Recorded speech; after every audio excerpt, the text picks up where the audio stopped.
Bonjour. Suite aux scandaleuses manifestations de la semaine dernière en faveur des terroristes de Tarnac, je voudrais témoigner ici que j'ai joué 2 fois dans ce village ces derniers mois, une fois dans la campagne chez des jeunes voyous qui ont une maison en paille, fabriquée eux-mêmes sûrement dans le but de couler les entreprises de maçonnerie de la région, et une autre fois à la salle des fêtes de Tarnac qui ressemble, elle aussi, à un repère de voyous sanguinaires.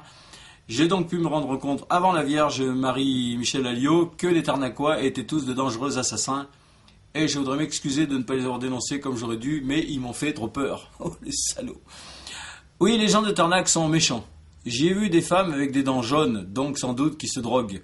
Des hommes avec des casquettes qui font peur, avec la visière à l'endroit pour tromper la police. Ils riaient à mes blagues de gauche, que je disais exprès pour ne pas risquer d'être empalé ou brûlé vif.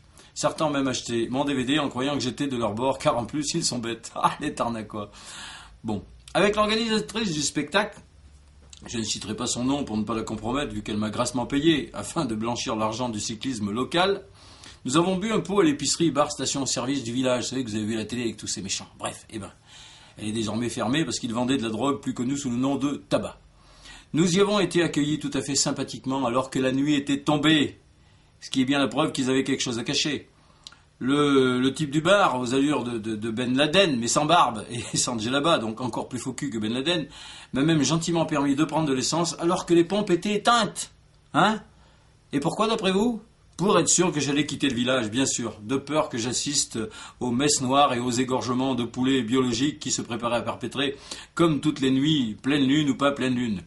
Ce salopard, ce voyou, je sais pas, il n'y a pas d'autre mot, était en train d'installer un écran vidéo pour faire croire qu'il allait passer de la musique pour les jeunes, alors que c'était sans doute pour diffuser la chaîne Al Jazeera et tenter de recruter des islamistes ruraux prêts à aller se jeter avec leur mobilette dans les cabines téléphoniques en face de l'Élysée ou un truc du genre. Bref, je voudrais féliciter les braves policiers très intelligents, pléonasme, qui ont démasqué ces jeunes voyous, ces 9 voyous, enfin 8, enfin 4, 2, enfin en tout cas 1 c'est sûr, la preuve il est encore en prison ce Julien machin là.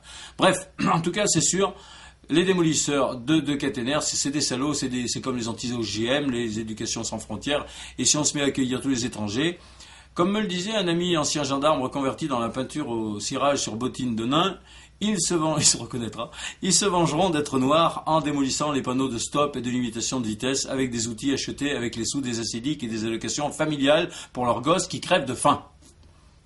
Alors, je voudrais demander au comité de soutien aux terroristes de comprendre que nous sommes bien dirigés par de gentils garçons qui ont compris qu'il faut orienter le regard des Français, j'ai oublié de faire les gestes, vers les vrais problèmes et de ne pas laisser focaliser les gens sur des détails. Parce que sinon, ces cons de gens, ils manifestent contre le démantèlement des services publics, les cadeaux aux banques, et qui nous l'ont mis bien profond, merci, et le chômage, et le transfert de tout le fric de la pub des chaînes publiques vers des copains de notre président bien-aimé, soi-disant, alors ça démoralise la France, et au lieu de courir acheter des écrans plats, on continue à regarder Jean-Pierre Pernaut sur des écrans bombés qui font ressortir son gros pif de cocu, et c'est pas bon pour la digestion.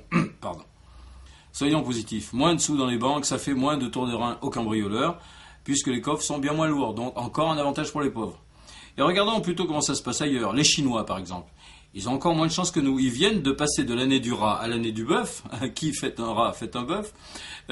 Comme chaque nouvel an, ils ont exécuté des centaines de condamnés à mort pour commencer l'année les fesses propres, ce qui est bien normal. Eh bien, ils n'ont même pas eu la chance qu'on a eu, nous, dans les Landes, d'avoir une tempête. Parce qu'avec tous ces arbres qui sont tombés, eh ben, si c'était arrivé chez eux, les familles des condamnés chinois auraient eu des cercueils presque gratuits. Ça compensait le prix de la balle que le gouvernement chinois n'oublie pas de facturer aux parents de l'exécuter. Bonne semaine!